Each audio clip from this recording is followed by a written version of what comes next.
कोनांचे प्रकार. काटकोन. ज्या कोनाचे माप 90 अंश असते त्याला काटकोन म्हणतात.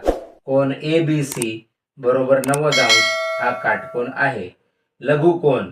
ज्या कोनाचे माप 0 अंशापेक्षा जास्त व 90 अंशापेक्षा कमी असते त्याला लघुकोन म्हणतात. कोन PQR बरोबर 70 अंश. विशाल कोन. ज्या कोनाचे माप 90 अंशापेक्षा जास्त व 180 अंशापेक्षा कमी असते त्याला विशाल कोन म्हणतात. कोन LMN बरोबर 110 अंश. सरळ कोन. ज्या कोनाचे माप 180 अंश असते त्याला सरळ कोन म्हणतात. कोन AOB बरोबर 180 अंश. प्रविशाल कोन. ज्या कोनाचे माप 180 अंश ते 360 अंशच्या दरम्यान असते त्याला प्रविशाल कोन म्हणतात. कोन XYZ बरोबर 220 अंश. धन्यवाद.